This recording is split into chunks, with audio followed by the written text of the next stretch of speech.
Welcome in to the Standard. Holy shit. AFC North champions for the first time since the 2020 season. The Pittsburgh Steelers have won the AFC North. They're headed back to the playoffs. I'm not just joined by Jack today. I'm joined by a very, very special guest, Parker Manning, the one and only Steelers humor. Thank you for joining us. But I don't care who starts. Parker, Jack, take it away. Give me your thoughts on this one. What an all-timer. Holy, I'm euphoric. I'll give the floor to Parker. This is his time. Special guest. I'll let you go first. All right, thanks for having me on, gentlemen. It's an honor to be on the best podcast of all time. Yeah, I was going crazy, hugging my sister that I've never hugged in ever. Man, I tell you what, so I'm going back and forth, they had that 4th and 7. I was like, oh, right here, we need it. Isaiah likely caught it. I'm like, it's over because they were at the 20-yard line, and I thought it was a gimme. But, they showed 44 yards. I'm like, oh, man, because I know Tyler Loop's not very good from long distance either, and it's the open end of the field. I'm like, I don't want to get my hopes up. And he kicked it. I know, Jack, you were at the stadium, so you couldn't see it, but and Joey will back me up on this. On TV, it wasn't very close, to be honest. You could tell by the angle it was taking. And I was going crazy. I was going, the no good, absolutely bonkers, man. But we're on to Houston. Here we go. Yeah, that was literally anything or everything you could have possibly asked for going in. Steelers-Ravens, best rivalry in the NFL, Week 18 at Acrisure Stadium to decide the division, and that game lived up to the hype. There were real complaints. People were saying they wanted Niners-Seahawks on Sunday Night Football over Steelers-Ravens. Come on. I don't care how mid you want to say either team is. When those two teams play and when there's something on the line, they deliver every single time. Yeah. Tomlin and Harbaugh, say what you want about both of them. It's always a great game. That was fucking incredible. That Seahawks 49ers game was boring as hell. It was terrible too. Yeah. I'm glad I wasn't really paying much attention to it, but I couldn't watch the games before the Steelers, man. I did not care at all. Yeah, the games today were like brutal watch. I couldn't care any less about it. Yeah, but man, I'm just so pumped right now. I don't even know what to say. I don't know if you guys know this. I went live like directly after he missed the kick. I didn't know what to do. I was jumping up and down, but I went live and all I said for like 5 minutes was he fucking missed it. He fucking missed it because that's the only thing I can't believe. I know it wasn't a gimme. A 44-yarder is no walk in the park. And I would have felt a million times better, obviously, if Boswell would have made that PAT. Yes. Because even if he makes the kick, okay, you take your chances in overtime. But if we would have tied, we still would have won the division. So it wouldn't have mattered. I was talking about this beforehand. Like, imagine we get the ball back after like a turnover on downs and a tie game in overtime with like 90 seconds left, and we just go out there and take a knee. That would have been hysterical. But they found a way. It is truly never easy. I don't even know where to start other than the Steelers. I think a really good point was brought up in our post-game live stream over on Instagram. The Steelers completely dominated the Ravens for a good portion of this game. Outside of 3 broken coverages, the Steelers absolutely dominated this one. The defense was, I think, as a whole, not terrible, except for those 3 games. They really locked in on Derrick Henry in the second half. Derrick Henry had well over 100 yards in the second half. I don't know that it was a situation of Baltimore forgetting Derrick Henry was there. He had 20 carries in this one. It just seemed like Steelers did a good job of defending Derrick Henry at the end. And yeah. Go ahead, Joey. No, you're good. You're good. I would say too, I saw, some of our defensive backs got hate for those fluke plays. I might be in the minority here, but I tend to think like if you rush a lot of people and you're taking a chance that it's a quick, pass, that's fine. I feel like the pass rush, you expect the pass rush to get there. Like on the Ramsey play, you wouldn't expect him to be back there for like a few seconds. I don't think that's a terrible play by Ramsey. You gotta pick. It's 1-on-1 against Zay Flowers.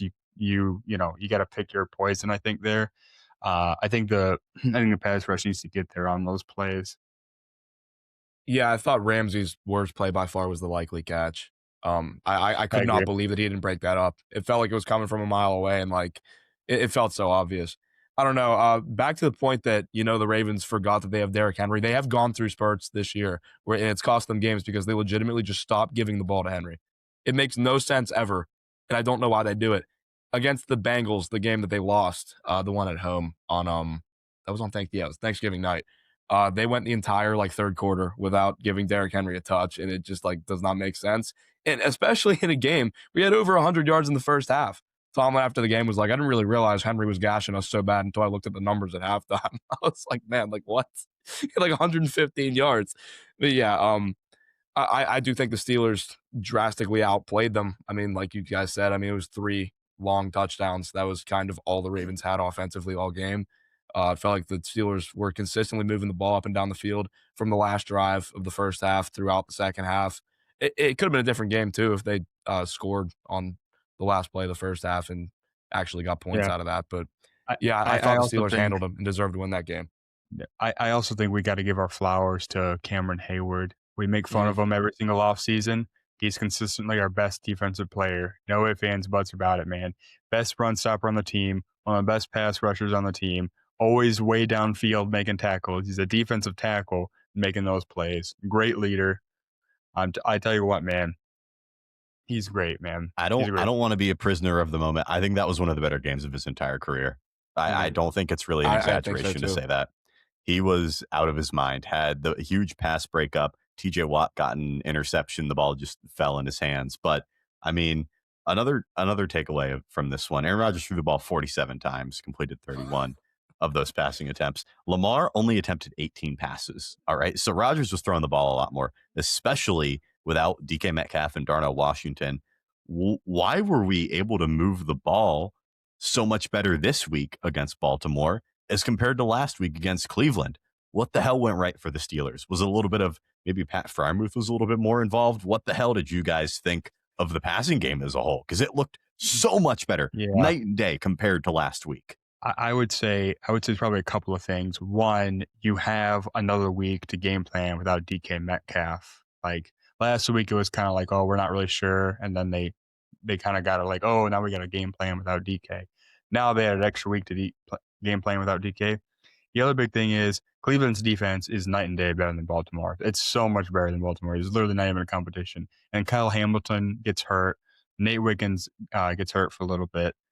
It's I mean, it's over at that point. And I think Collinsworth, he said something about the Ravens are low at corner and the Steelers are low at wide receiver. He just meant DK Metcalf because everybody else. Well, I guess Darnell Washington, but I would way rather be in a situation where you are slim at wide receiver Mhm. because especially this team, they have so many like running backs that can catch the ball in the backfield. They have so many tight ends. Like I'd so much rather be in that position, but I would say it's a combination of the two.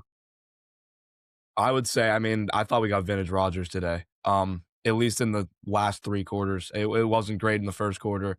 He 100% played way better than he did last week. I don't even think that's debatable. Like you said, he threw the ball 47 times, and that's how the Steelers decided they wanted to move the ball down the field. And it was working in the second half. They were firing on all cylinders. Like you said, I agree. Having an extra week, the game plan without DK Metcalf certainly helps. I know we joke about Calvin Austin sometimes, but he's not the greatest ever, but he certainly helps open that offense up a little bit. Yeah, you didn't have He's Calvin Austin last week either. So miles better than Scotty Miller or MVS, man. Like Calvin Austin can make plays at times. I'm not gonna act like that touchdown was like the greatest play I've ever seen him. He was walking, he was wide open. But like I think he certainly helps open the offense up. I feel pretty vindicated after watching the passing game today. I can't lie. This is Aaron Rodgers putting the fucking team on his back. He put the team on his back. He locked in the second half. You know, I was told he was the problem. I was told he sucks. I was told he should retire. I'm not gonna lie. There was a good moment after that Isaiah Likely catch where I was like, I'm gonna watch my childhood hero go out and retire because Chris yeah, Boswell missed an man. extra point. I was at that point. I have Me too, Dude, man. experienced so many emotions over the it, last 4 hours. an underrated aspect of that was that they let the kick return go out to the 50. Yes, yes. Like, come on, man. At Danny least show a little Smith. bit of resistance after that. Oh, I know, dude. I was like, oh man. I was like, dude, all you need is like a 10-yard pass and it's over, man. But That illegal formation was huge too, yeah, Yeah, because what? yeah, it massive. was 2nd and 2, and then all of a sudden, they don't get anything on 2nd down. Then all of a sudden it's 3rd and 7, and they have to go for it on 4th down. Obviously, that was a huge part of that one. That was a big part of why that field goal was so long. And And another part, Jack talked about this. They basically sacrificed 2 yards to get it in the middle of the field for Loop, which I guess what's the difference between 42 and 44? Didn't look like that kick would have gone in regardless, but that kick was never a gimme. And for them to go backwards, I don't know, man. It seemed very awkward the way they handled that. yeah, and I think Alex Highsmith needs to get credit for that illegal formation because he's the whole reason that you would line up that far back because you're afraid that he's going to get a sack. You know, so I give him credit on that play too. Yeah, that's certainly fair. Dude, the amount of times like I thought either the Steelers were dead or the Ravens were dead. After that, I thought Lamar on that 3rd down was going to take that sack when he kind of just like heaved it out of bounds, threw it away like underhand or whatnot. I was like, why is he not throwing this ball away? Like he's got nothing. I don't know. Got that out. And again, once again, I thought that throw to Likely had 0 chance of being completed. But one, he put it exactly where it needed to be, and Ramsey couldn't make a play on it, which I thought he should have. But yeah, the ending was just nuts. And then I agree they handled that very poorly after the Likely catch. I would have ran the ball again and tried to pick up a couple more yards to make the field goal easier. Yeah, Yeah, I mean, if they get I 4 on a run, that's a 6-yard difference from going back 2 yards and going forward 4 yards. That kick probably goes in. I yeah. don't know. So I think it is fair to mention 3rd week in a row Boswell has missed a kick. Are we in the slightest worried about Chris Boswell? Yeah. Even in the slightest? Is it in the because back of your kickers are mind? streaky. Kickers are streaky, and we've gone through this with Boswell before. He's gone through spurts of just being ass at kicking footballs, and this is not the right time for this to be happening. yeah, we'll see how he is next year. I mean, a lot of times pickers they'll have like they get streaky and then they'll just get really bad, like what happened with Tucker. So we'll see how he is next week and the year after if he's still on the team, which I'm sure he will be. Well, Tucker, he was not only bad on the field, he was bad off the field. But that's you, neither here nor there. All right. He's been hanging out with Deshaun Watson, man. That's crazy. I'm pretty sure he's Something about the married. AFC, something about the AFC North, dude. All right. We'll go through. We'll give our position grades, position by position for the Steelers. Give us a good chance to talk about everybody and who played good, who played bad. We'll start off with the Steelers quarterback. Aaron Rodgers, he gets an A fucking plus. I know Parker's sitting there. He's gonna be like, oh, this guy glazing Aaron Rodgers, whatever. This was one of the better games Aaron Rodgers played all year. This is without his 2 best pass catchers on his entire team. He was clutch in the second half. He locked in. And at the end of the day, he made the plays the Steelers needed him to make.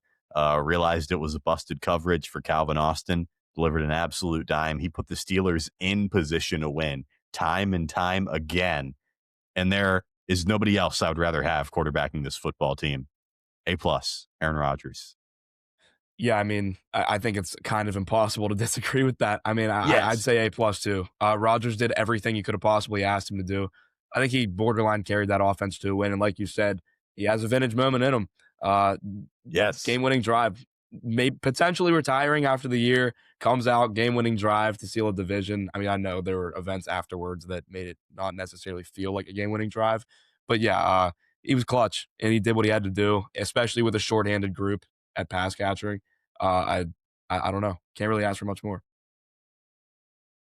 Yeah, I would have a slight change of score. I would say A, not A plus. The only reason I would say that is because I was so livid at Rodgers calling those 2 timeouts right at the goal line.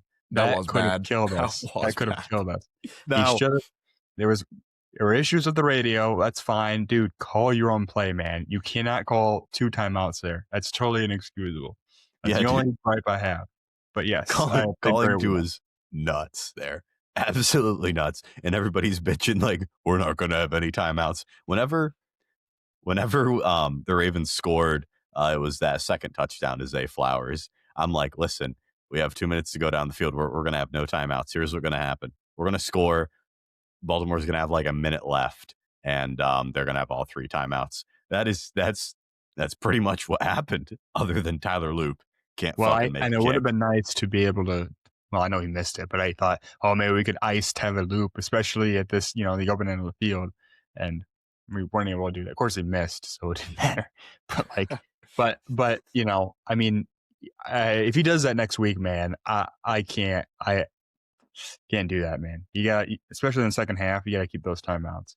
I would rather take especially in the second half. Most of the time, I'd rather take the 5-yard penalty, to be honest, because they'll go out there and we got to call a timeout on 3rd and 2, and then they run a crappy play that doesn't get the first down. It's like, dude, just take the delay of game, man. I hate when they do that, but pretty good game. The one when he called the timeout, I think it was like 1st and goal from the 5 or 2nd and goal something. They called the timeout prior because they couldn't get the play off, and they come out and the play is an inside handoff for 0 yards. I'm like, come on, dude. Like, you could have just snapped the ball and just handed it off inside. You're not going to like lose more than 2 yards. I don't know. I didn't know. Like you said, I did not like burning the timeouts, obviously. Yeah. I love having 0 timeouts with 5 minutes left in the 4th quarter in a Against the division. Ravens, man. You should know it's close. Didn't end up mattering, but we could be talking about a totally different scenario if Tyler makes that field goal. Running backs for the Steelers overall, I'll give him a C. Does that seem harsh? I don't think there were anything super crazy today. Jalen Warren had a couple of nice runs. Kenneth Gainwell, he didn't do anything on the ground. 5 carries for 10 yards, had the touchdown, but he also had like 8 catches. Yeah, that's receiving though. It's hard. That's receiving. It is. But I mean, that's part of being a running back. I mean, you still got to catch passes. Like, are we grading the running backs, or are we grading their ability to? I would have to say, I mean, you have to include. If it includes, if it's part if of I'm your including his receiving, I'll bump it up to a B. Thank you, Kenneth Gainwell, because again, I think B he is led the team. Yeah, he led the team in receptions. Again, leads. By the way, ended the season as the team's leader in receptions by a pretty good margin. Pretty good, double digits. Yeah, I would say too, with Kenneth Gainwell, I think his play would increase your Rodgers score a little bit, because a lot of those times, DK Metcalf's not on the field, obviously. Nobody's open downfield, and Rodgers just throws it quick to Kenneth Gainwell, who makes one guy miss and gets a first down on like 3rd and 7, So, obviously, if you don't get a first down there, changes, pretty much everything. So I'd include that too. Yeah. So Jack, B is your grade, just so we're clear. I'm going okay. B. Yeah. Okay. All right. We'll move on to the receivers. I'm gonna be pretty nice to them. I think I'm gonna give them a C. I think they did what they needed to do. At the end of the day, it wasn't spectacular. It wasn't pretty. It wasn't, the greatest offense you've ever seen. But let me tell you what, Calvin Austin, huge clutch touchdown catch, stepped up when he needed to. Marquez Valdes-Scantling was fell down, but yeah. Hey, he put a nasty double move on him. Don't care that he slipped. That was a great double move by Calvin Austin. Marquez Valdes-Scantling didn't have 13 targets and catch 3 of them this week, so that was good. His Thielen catch on, I forget if it was, I think it was 3rd down, but Rodgers kind of threw behind him, and I thought he made a really nice play over the middle. Yeah, that was the one thing I remember him doing very well. But yeah. So I think Valdes-Scantling was better than he was last week. Thielen was more involved than he was. Scotty Miller, shout out him, 2 catches for 9 yards.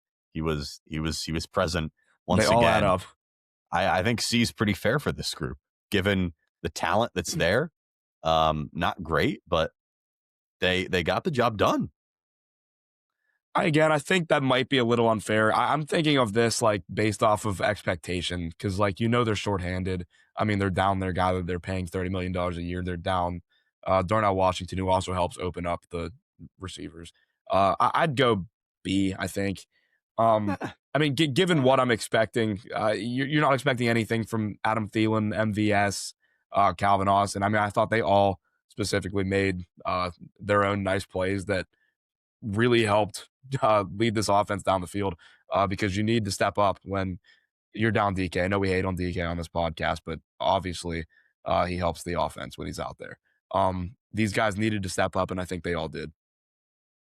And I would go B minus C plus, half in between a B minus and a C plus. I would agree with Jack more that you have to factor in expectations a little bit here when you're giving your grades, but um, I felt like they really were not getting open. I mean, Baltimore was running just man on man against them for much of the game, and a lot of these guys now, like I said, you have to factor in expectations. They were having a hard time getting open, which is part of the reason why they had to pass it to Kenneth Gainwell so much this game. But they get their guy next week. Of course, he's going to be on Stingley, so but it should be able to open stuff up a little bit better, hopefully.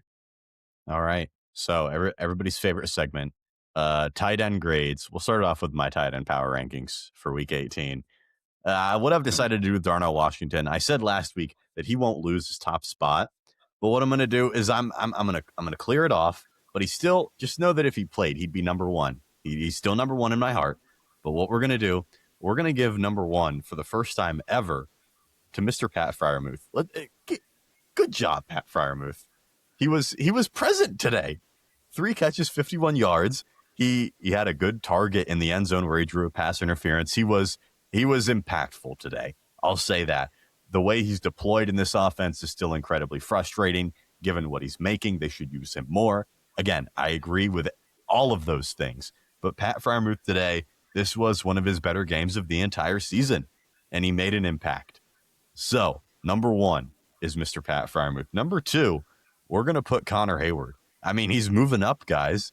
And Jack and I, credit to Jack and I, we've been saying for weeks, Arthur Smith is going to try to get fucking cute with this tush push with Connor Hayward at the wrong time. Listen, he tried to get really cute putting Cam Hayward. He said, you know what would be really funny is if we run the tush push with Connor and we have his brother be the one to push him. Wouldn't that be funny, guys? He really tried. The first time they did that, it looked pitiful. There was no chance that was working. They really saved the day by doing it again and getting the touchdown because the first time they did it was incredibly rough. And then he doesn't even deserve to be number 3. Number 4, Jonnu Smith. What the hell is he doing out there? I mean, my God. Listen, with all due respect, 1 carry for 2 yards, 1 catch for 2 yards. I don't know what he does. He is the worst blocker. Like, Pat Freiermuth is not a good blocker. Jonnu Smith is worse. He's a glorified receiver. Yeah, he gets the early down snaps over Freiermuth too, which is so frustrating. I don't get it. I don't know why Pat Freiermuth is not getting all of Jonnu Smith's snaps. I really don't. So there's your tight end power rankings. I'll give them together a B as a whole. I didn't expect a whole lot, but Connor Hayward got us a touchdown. Pat Freiermuth was very impactful today, I'd argue. Connor Hayward also actually had a catch today for 3.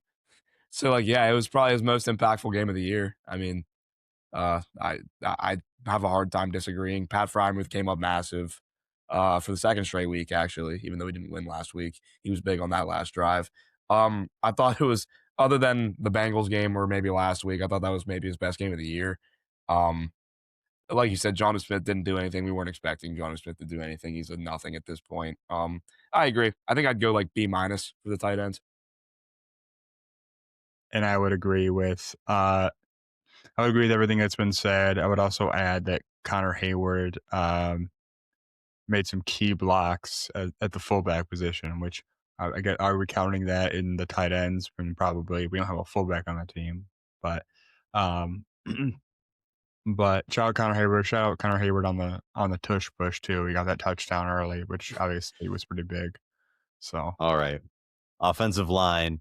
I mean, I'm just gonna give them a B. I mean, they were good. They were good. Yeah. Rodgers had a couple of sacks, but again, I think they did a decent job. Baltimore does not have a good pass rush at all. Yeah, I think you have to include in this grade Baltimore's pass rush is uniquely awful, awful.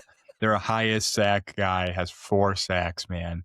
Is it I So don't Mike know Hyde? why Is they Mike Kyle Van Hyde? traded their Noy. pass Is the other one? rusher. I don't understand. They traded, Odafe. I can't remember how to say Oh his yeah, name. They Owe. traded him to the Odafe Chart. Owe. Odafe. And Now they can't they who's the can't, dude that got hurt for the year? Names. uh, their The defensive defensive tackle. tackle, Madubuike. Yeah, Yeah. and that So, yeah, certainly I mean, doesn't help either. now I will say, I mean, obviously we're only giving grades for this game, but I think the offensive line has played really well the entire year. I got to Yes. give them their props. I just saw a mock draft today that said Steelers suggested the Steelers take a tackle first round. I totally disagree. I'd be so livid if they I think it's Broderick's job. I I mean, even if okay, like Dylan Cook beats him out, I have no Yeah, idea how that's close I'm that okay is. with that too. I mean, I'm not into offensive line like that. Like I have no idea. I don't care. But like I you know, uh you can't sit here and tell me you're gonna draft a tackle first round with the way this offensive line's been playing. I think they've been playing really well. it has to be receiver It for has to be sure. Like it receiver, but has to be. unless you can unless you trade up no. Yeah, I mean, if Trade it's up and quarterback, I draft mean, a quarterback. sure, yeah, it's I don't know. It, I yeah. agree. I think the offensive line today was solid. I agree that the Ravens pass rush is uniquely ass. It, but it's also kind of easier to sack Aaron Rodgers as opposed to like Lamar Jackson because I mean Rodgers really can't move around in the pocket all that well. I mean we Well, know and that. part of it Um, too, Jack, is if Rodgers gets happy feet, he's not very good. I no, mean, he's not. if he's back there doing his like getting scared of getting hit, Yeah, like oh he's not. shit. Yeah. So I think that's a big part of it. But Yeah, but I mean, I really don't think you can go with an extreme grade for the offensive line. So I do think B. I'll say B plus. I thought today they were. I thought Rogers a lot of plays had a pretty clean pocket, and that's what you're looking for, especially when it's probably going to take your receivers a little bit extra time to get open because oh you're yeah, missing your one. You're I missing feel like Darnell it's Washington. offensive line grades are so hard because you know when they're uniquely bad, but Yeah, I mean they they're don't playing. get credit when they're uniquely good. Yeah, how can you tell if they're uniquely good? I'm Mm. not really. I don't know. I mean, maybe they have a bunch of running lanes open all the time. But All right. We'll go over to the defensive side of things now. Defensive line gets an A. yeah, Cam Hayward, I already Yeah, talked about one of the best games of his career. TJ Watt got an interception. Highsmith was phenomenal. Herbig was phenomenal, swipe had a forward sack. my shit, man. There's nothing else to say. 95 had a very up and down game. Benton had a free run on Lamar Jackson, and so did Highsmith. Both missed him. Lamar obviously threw that ball perfectly, busted coverage to Zay Flowers, the first of his 2 touchdowns. But other than that small blemish, I mean, the Steelers' defensive line was obviously a big reason they won today. And that's kind of the game Mike Tomlin wants to play. And all of his guys stepped up today in unique ways. It was a team effort. do you want to go? No, you go ahead. We're doing Okay. this in order of the time now. I was I gonna guess. say, I'm gonna go B plus. The only thing keeping them from like an A or maybe even an A plus is because they gave up more than 100 yards to Derrick Henry in the first half, which is not exactly a good number. But yeah, I thought the pass rush was active all game. Cam Hayward, like you said, I thought he played one of the best games I've ever seen Cam Hayward play. Um, thought Herbig, as always, was good. TJ was noticeably pretty good today, I'd say. The pick, Mhm. yeah, obviously that was a nice play. Cam was batting balls down. Even Logan Lee batted a pass down. Didn't even Yeah. know he was like on the active roster, to be completely honest. But yeah, I'll say B plus simply because the run defense in the first half was not good. Shout out Logan Lee. Yeah, I would say A. I thought that first of all, I would agree with mostly everything here. Cameron Hayward had a very good game. I actually thought the defense did a pretty good job against Derrick Henry. Maybe that's popular. He had those 2 really longer runs, but for the most part, I think they did a pretty good job against him. And then when Keaton Mitchell got in the game, it was a loss pretty much every single time. So I thought they played pretty well. I thought they got a pretty good job getting off their blocks. Batting balls down and that sort of thing. So, uh, very happy with how they played. Yeah. All right. We'll go to linebackers, the linebacker room. How do we think they play tonight, guys? I'll let one of you guys start on this one. To be completely honest, I mean, I know I've seen a lot of people. I know I, for one, don't always praise Patrick Queen, but I think he's been better down the stretch for sure. I'm not going to beat him up for that play that for the Zay touchdown where he got left one on one. Like, what Yeah, is a linebacker? That's not the type of receiver that a linebacker would do well one on one against either. Like, he's a shorter, quicker type receiver, not like a bigger, more I don't know. You get what I'm saying here. I don't think that's necessarily Patrick Queen's fault. I don't think the linebackers were noticeably bad today, but I also don't. I don't really think I saw them like active as hell, like in the backfield making a ton of plays. I think I'm gonna go like C+.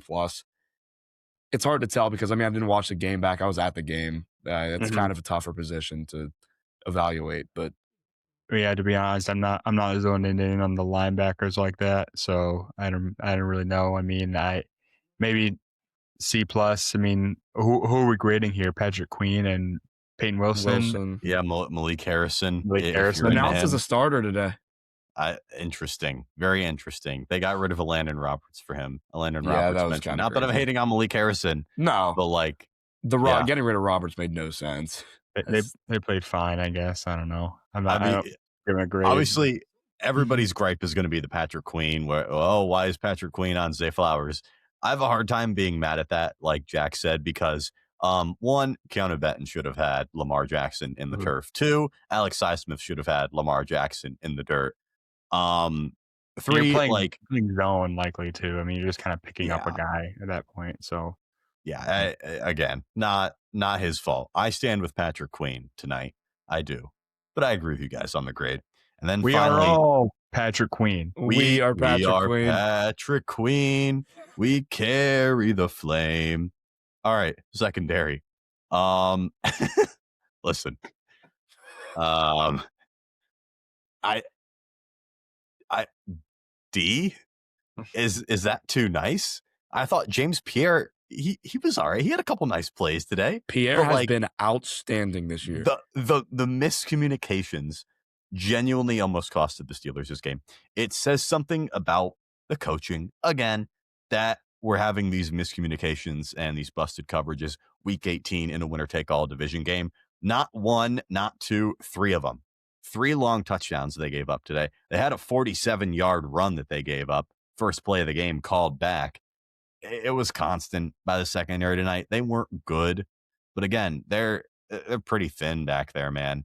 I mean, Jalen Ramsey, he was dreadful tonight. Everybody knows it, but I have a hard time being mad at him because he came here to play corner and he's playing safety and he's done well for the most part. So like, I don't know. It was not a good game from them at all whatsoever. Though I have a hard time defending them. Yeah, I mean, there really is no nice way to put it. It was bad. It was bad all around. I mean, I think Ramsey way down the group tonight. I thought he was particular. I don't want to like harp on Ramsey because, like you said, he stepped up into a role that he's not used to playing, and he's been good this year. He was awful tonight. That play, I mean, specifically the likely catch at the end of the game, that was inexcusable. He doesn't knock that pass out or make a hit unlikely. It felt like he did. It felt like there were so many steps he had to take there to not make that pass incomplete, and he somehow succeeded in that. But I don't know. I'm gonna go. I'll say D plus because I think, like you said, Pierre was fine. I thought Eccles was okay. The miscommunications, yeah, again, a problem that's plagued the Steelers this year. It always plagues the Steelers, these miscommunications in the secondary. But again, it's kind of hard to know who you're blaming that on. Like I don't necessarily know if that's the secondary's fault. But it still wasn't good. There's no way to spin it like the secondary played really well today. So I'll go D plus. Yeah, I would probably agree with. Maybe I would be a little bit nicer, a C minus on my grade. The only reason I would say that is because of the reasons I gave earlier, which was basically some of the long plays. I think the pass rush kind of needs to get there, and you're kind of betting on the pass rush getting there, and when they don't, you're kind of, you know, I mean, you can't cover, every single play, every single situation. So sometimes, you kind of you uh, ball out on on a sack, and you don't get it, and and then somebody's wide open. So I think sometimes the defensive backs gets to blame for that when it's kind of uh more of a more complicated problem, I think. But you know, they need to be better. I'm with you, Jack. So I know you were, like I said, you were at the game. Watching on TV, I couldn't believe that Jalen Ramsey didn't knock it down. I mean, I was like, how do you? I mean, I had no idea how that happened. I mean, heck of a play by Isaiah Likely. I give him his flowers, and heck of a throw. I mean, geez Louise. But yeah, they got to be better. Oh yeah, and special teams, they F. they get an F They flat get out. an F. Well, Almost legitimately cost the team the season. I mean, not only Boswell, I'm not worried.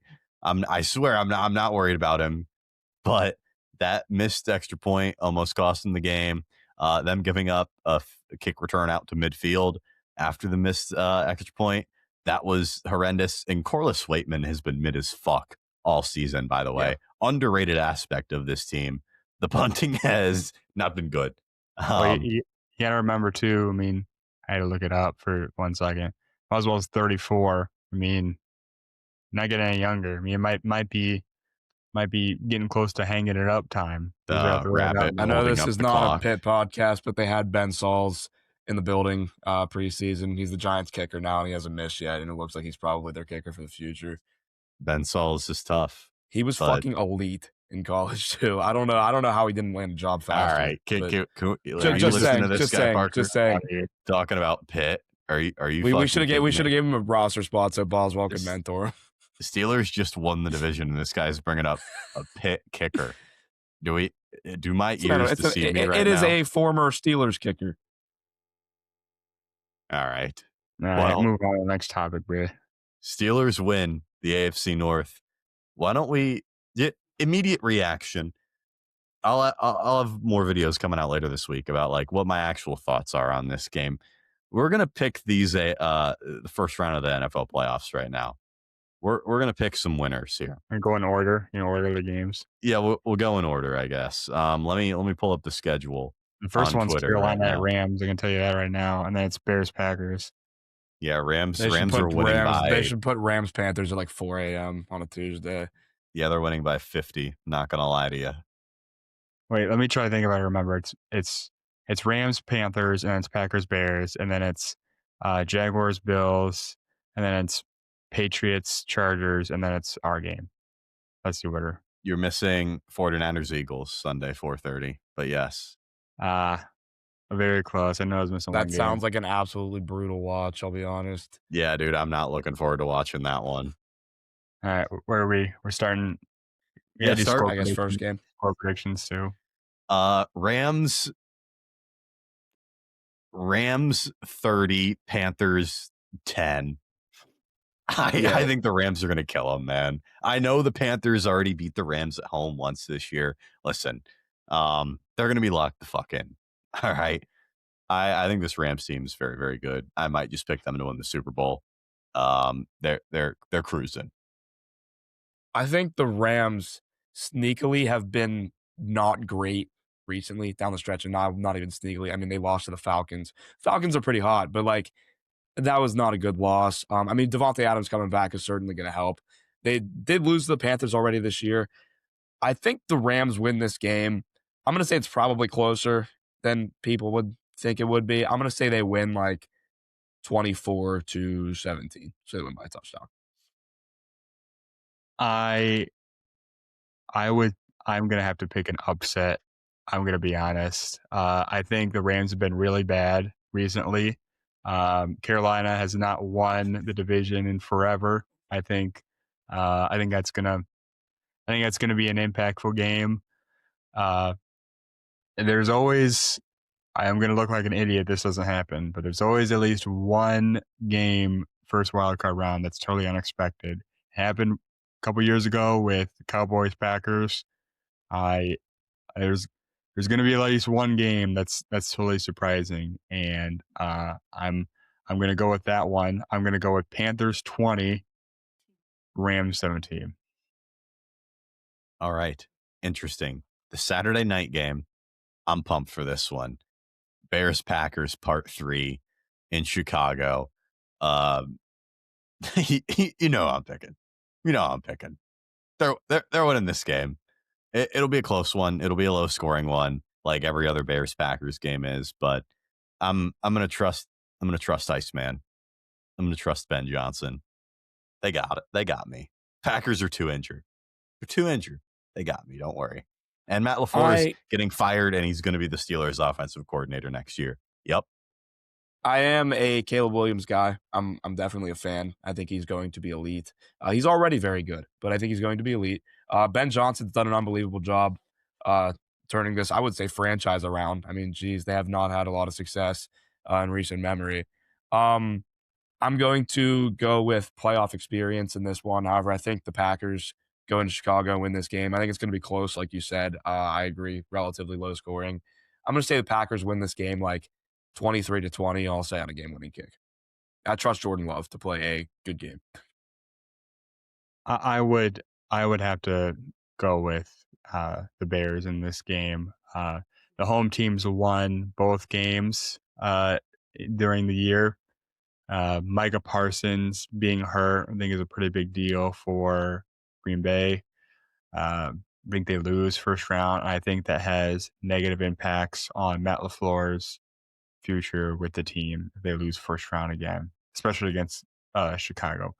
But I would say um, maybe like 25-27 Bears, something like that.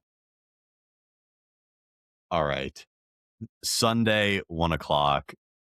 Bills, Jaguars, and Jacksonville. Somebody This is else gonna be pick this something, one. Somebody else man. pick this one. I'm going I to got flip no flop idea, all man. week.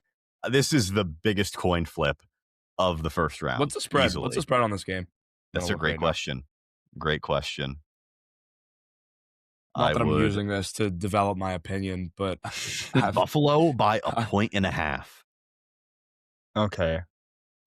Yeah, I'm my guess is genuinely a coin flip, man. I tell you what, I mean, I would probably go with Jacksonville in this game. I just think that Buffalo's defense this year is just not very good. Allen's great, but I feel like he can only do so much. And the Jacksonville Jaguars have quietly been very, very, very good. So I'm going to give the Jaguars the win this game. I'd maybe say, well, I don't want to do a low scoring because they have Josh Allen. I'd maybe say, I don't know, 20-25, something like that. Poor guys actually have a good record and they get rewarded by having to play the Bills instead of like the Texans. Not that the Texans are a bad team, but I'd certainly rather play them than Buffalo. Chargers, However, or the Chargers. yeah, I do think I agree with you. I think the Jaguars are a better football team. Josh Allen is obviously the better quarterback. And it's a fair argument if you're going to take the Bills because of Josh Allen. I would not necessarily disagree with you. I just trust the Jags. The Jags defense has been outstanding. I think they can do enough to hold Allen. The rest of that Bills offense, I mean, James Cook is great. Their run game's great, but those receivers not very good. The Yeah, Bills defense has been atrocious too. It's been really bad. So yeah, I think the Jags just have them beat overall. And Trevor Lawrence has been playing good football too. I'm not saying he's Josh Allen. He's obviously not, but he's hot. And that team's hot. So I'm gonna go with the Jags. I'm gonna say they win. I'll say 28-20. Fuck, dude. I'm not gonna be a sheep. I'll pick the Bills. I'll go against the grain here. Like I keep waiting. I keep waiting for the Jaguars to like show me like who they really are. Cause like Trevor Lawrence for the first however long of his career, we're all like, I don't know. He had that one year where we're like, yeah, this guy's good. Then the rest have been like, I don't know. If you ask anybody about Trevor Lawrence, it's I don't know. He might be good. He might suck. He's been phenomenal over the last month, but like, man, Vegas knows something. Why is Buffalo favored? Well, how do the Jaguars win 13 games, win their division, they get a home playoff game, and the Bills are favored? Why would they do that? Experience, I guess. Josh Allen. That's it. Josh Allen. I would have guessed that Buffalo's favored. It's Buffalo. I don't know. If not now for Josh Allen win, like he has to go through. Here's his path. He has to go through Trevor Lawrence and Bo Nix to get to the AFC Championship. I like It's that if I'm Josh that's Allen. I understand your that's point a where like, relatively simple way to put it, though. I mean, but I the know, Broncos but defense is absolutely elite. The Jags have been a great team too. I don't know. Buffalo's defense has been so ass too. Yeah, Man, I'll pick the Bills. I think Josh Allen has a Superman game. He'll win this one. It'll be a close one. This game will be a lot of fun too. I feel like that could be a high scoring one because if you're the Jacksonville puts up a lot Steelers, of you points. should be rooting for Buffalo to win that game because that means you might get another home playoff game. That's true. That's true. Sunday 4:30. I might just take a nap during this one. 49ers Eagles. I don't know, dude. Like I hate watching Philly. The 49ers a week ago, everybody was like, holy shit, Brock Purdy's actually really good at football. And then he goes out there and lays a stinker against the Seahawks. Although, who doesn't lay a stinker against the Seahawks? This game, Stafford. this game feels like a coin flip too, honestly. I don't know. I don't think the Eagles are that good. What do we Am think, I allowed to guys? say I don't care about this game? That's I, fair. That's I'm gonna honestly say fair. my prediction is the Eagles win in like the most downright disgusting football game you will ever watch in your life. I'm gonna say they win like 17-10. It's just gonna be ugly, but they're gonna handle them, and I'll, I think they win that game. I'll say 49ers. Don't ask me to provide a score prediction. I don't care enough to do that. I'm just telling how it's I being. I'll pick the Niners purely because I really don't want to watch the Eagles play football I don't. I anymore. hate watching them play. It's so It, brutal. it's genuinely not fun. And like I think the Niners can have one of those weird games against Philly where like Philly's defense, it's good. It's just been very weird in some spots this season.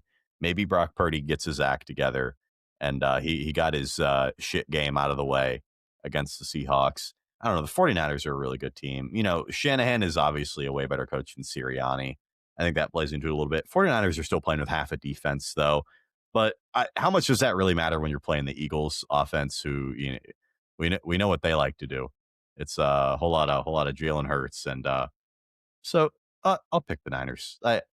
24-17. They win by a touchdown, but it'll be interesting, regardless. Sunday night, Chargers Patriots, the 2-7 matchup. I you guys know my opinion on the Patriots. I had I the same opinion, so we're I probably don't think they're very good. How good can they be if the Pittsburgh Steelers beat them at home? Now, Justin Herbert is playing some It's of the best playoff Justin football. Herbert, man. No, no, no, no, no, no. I know what you guys are thinking. He does Playoff this to Justin me all the Herbert. time. No, I'm not giving up. I'm not giving up.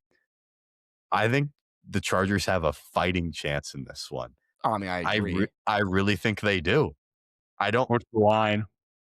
That's a great 3.5 question. Pats. Ah, man, give me the Chargers. Why not? Give me the I Chargers. agree. I agree. I think Man, even though he's playing without Alt and he's playing without Slater, the Patriots are just bound to shit their pants at some point. I feel the same way about the Broncos. They are bound to shit down their leg at some point, man. Same with Seattle. Sam Darnold shitting down his leg 2 weeks on my screen. I can't wait. I actually cannot wait. It's going to be bad. Somebody's going to choke here. I think it's going to be the Patriots. I'm back and forth on this one. The Chargers in the playoffs last year, I had them beating the Texans, and Herbert literally threw more picks in that game than he did all regular season, and he played every game. I'm not switching up on Justin Herbert FC. I'm going to stand my ground. I've hated on the Pats all year. I don't think they're very good. I'm going to say the Chargers go into Foxborough and take them down. I'll say 23-21. Cinema. Well, I think if I pick the Chargers, we might be jinxing them, especially since it's a 2-7 game. But Smart. I'm gonna have to say the same.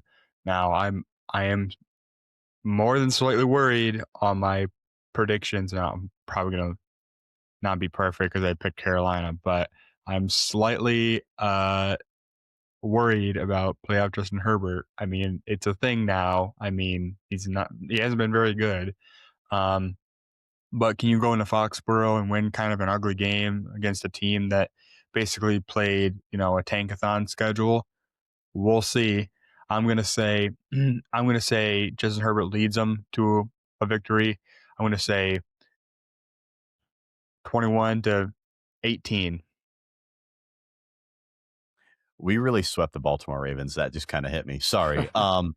Monday night, the game everybody's waiting for. This game might set the forward pass back about 5 years, but that's okay.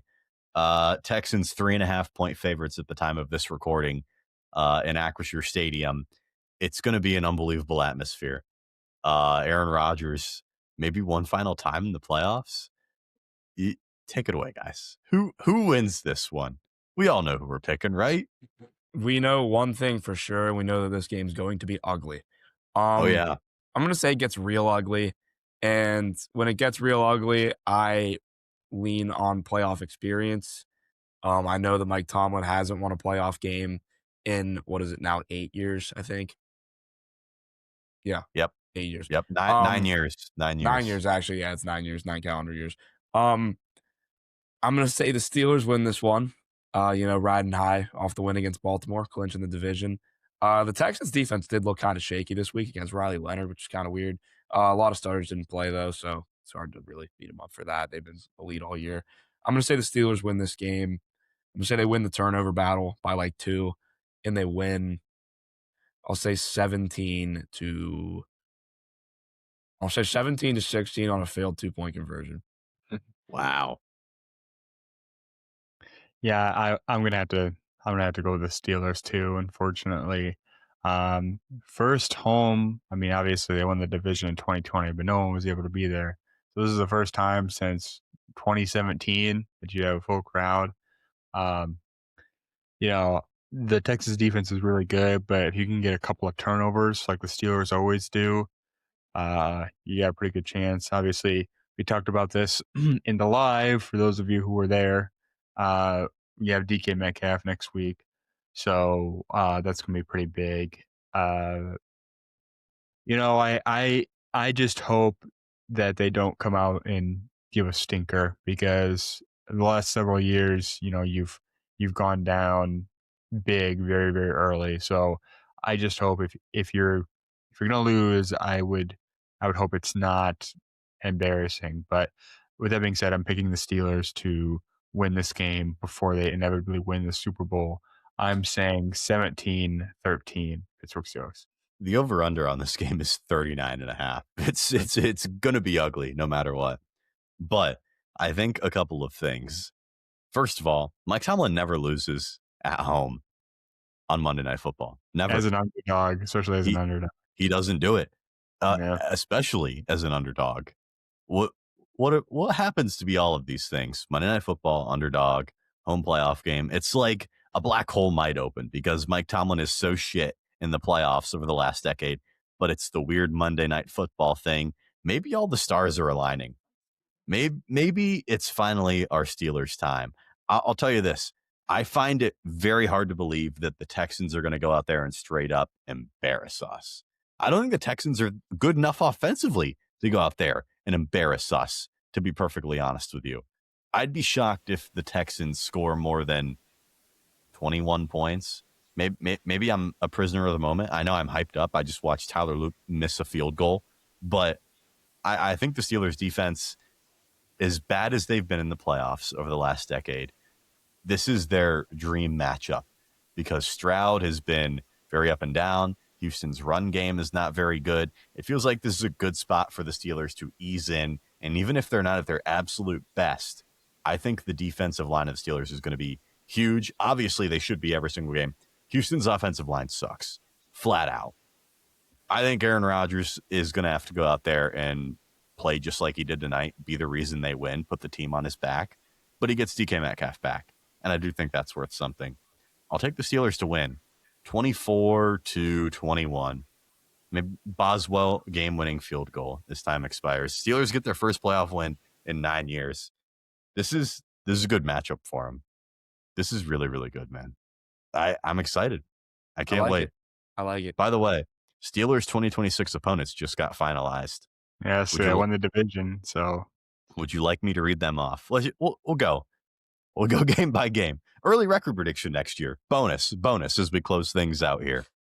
All right. Do we want to just say for division games purposes, they split with everybody? Do we want to just start them off 4-4? I'm gonna give them 4-2. I think they always tend to sweep at least one and then go 1-1 with everybody else. So I would say 4-2. I'm okay with So, that. all right. So we'll go 4-2 in the division. Home against the Texans. It looks like a fucking W to me. Home against the Colts. That's also a win. I have no Yeah. idea who Win. the quarterback. It looks like a fucking I win have to no me. idea who we're gonna have a quarterback. That's part of the issue. Well, whatever. That doesn't fit my agenda. Home against the Falcons. Guys, that looks like another fucking W to me. 7-2. Keep it going. Panthers. 8-2. Keep it going. Broncos. Loss. 8-3. All right, 8-3. Away Jaguars. Loss. Probably 8-4. We give them that one. Saints. Win. Shuck might give us hell. I don't He know. might, but I don't think they're gonna beat us. Where is the game? In New Orleans. Oh, maybe. Do a I tie can for see that it. one. All right. Yeah, that's a good one. That's a good shout. We'll give them a tie. All right. Away in Tampa Bay. That's probably, I say a win for that one. I like that. Yeah. I actually suck. think so. I'm pretty sure Todd Bowles' job is safe. I saw that report. I reported. Yeah. I would say probably a win for that one too. If Todd Bowles is coaching, I don't think he's particularly Away very good. against the Tennessee Titans. That's a win. They suck. Just move on to the next game. Away. I do think Cam Ward's going to be pretty good next year, though. To be honest, so I think Cam Ward. I like Ward. He's moved me the last month. I think if they get a good coach, like somebody's going to get Mike McCarthy, and it's either going to be the Giants or the Titans. Whatever one gets McCarthy, I really, really like. But I do hope that Cam Ward gets a chance to work with Mike McCarthy. I think that'd be fun. In Philadelphia, we're losing that one. For record? I think we are. What were we? We're 8-3, 8-4, 8-4-1, 9-4-1, 10-4-1 right now with 2 to go. All right, 4-1. In Philadelphia, they're fucking Loss. losing. Yeah, it's a loss. Yeah. And then in New England. I mean, well, I think they're gonna this year. New England is, but I think they have quite a few. What was I gonna say? Quite a few dollars in free agency. They could go get some more guys. And so I would say having the MVP on a rookie deal helps a lot. I would say loss for that one. So we're at 10-6-1. I agree. 10-6-1. That's a great look at that. Mike Tomlin's going to keep it alive for another year, guys. That's probably a division title again. I think the rest of the AFC North is going to be very bad next year. I don't know. I'm not, obviously the Bengals are going to be the same thing, especially if they keep Zach Taylor, which it certainly looks that way. The Steelers are just going to win the fucking division by default again. Baltimore, nobody knows what the hell they're doing. I don't know. I don't know what's going to happen with Cleveland. I don't know who they're going to have at QB. I don't know who they're going to have at coach. Cincinnati, Joe Burrow is hurt every single year now. Now it's just a thing that he just gets hurt often. Baltimore, I mean, there were those reports that Lamar, people on the team don't like Lamar. I got to say this too. This is my only time going on the podcast. If I'm in Baltimore, I'm trading Lamar. And I was talking to Joey about it when I texted him. Jack hates this. Jack is the biggest Lamar fan. I agree. I hope the Ravens trade Lamar. I do. That would be awesome. Okay. Let me cook here for a little bit, okay? First of all, think about this. Cam Newton won the MVP back in 2015. He was 26. Now, Jack, let me ask you something. How many years after that was Cam Newton any good? He wasn't. He slowly declined. Yes, I agree. Okay. So these Lamar and Cam Newton are very, very different players. Listen, these hyper athletic guys, they age very quickly. Okay, I don't think Lamar is good enough to just be a pocket quarterback. All right. To be fair, Lamar does have the highest passer rating in NFL history. So listen. If I'm them, everyone on the team hates him. Apparently. Yeah, I bet. I would trade him for 3 first-round picks. Okay. Also, by the way, let me also add this to my agenda here. Lamar is 28, going to be 29. If Cam Newton won the MVP at 26 in 2015, he fell off the face of the earth at about 30. I'm telling you guys, these hyper athletic guys, they age very quickly. If you can get off Lamar for 3 first-round picks, unless you think you can win the Super Bowl very quickly, I'd probably pull the trigger on that. I'm going to be honest. He wasn't very good this year either. I know he was hurt a little bit, but he was not very good this year. He only threw like 20 touchdowns. Steelers quarterback threw for 20 touchdowns for the first time in 4 years, and we're jumping up and down. If the Ravens are shopping Lamar Jackson, actually, I would pick up the phone probably. I would also pick up the phone. I'd mortgage the future for Lamar. I wouldn't be upset with that. Parker would not do that. He wouldn't touch it with a 10-foot The thing is, it's like, basically like giving what 3 future? first-round What future picks. are we even talking about?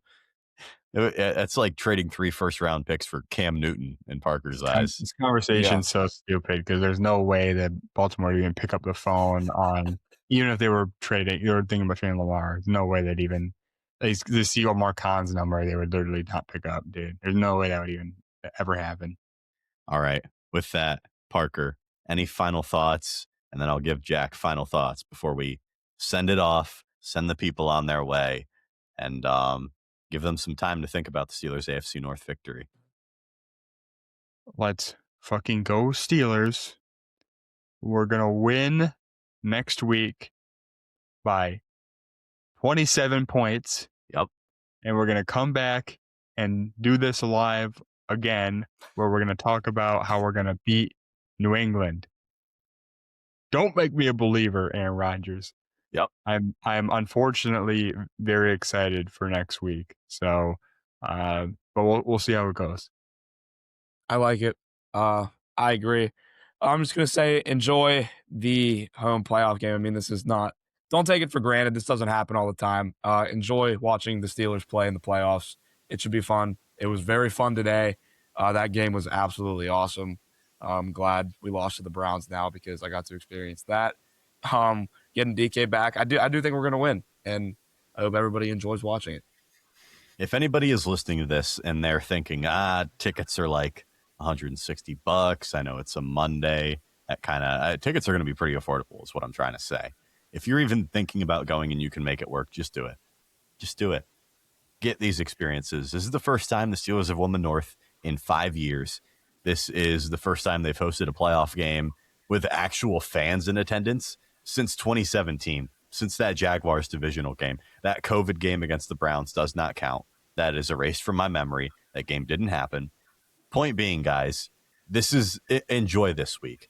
This is an all-time moment we saw. This game that we saw against the Ravens is going to be one that people remember for a really long time.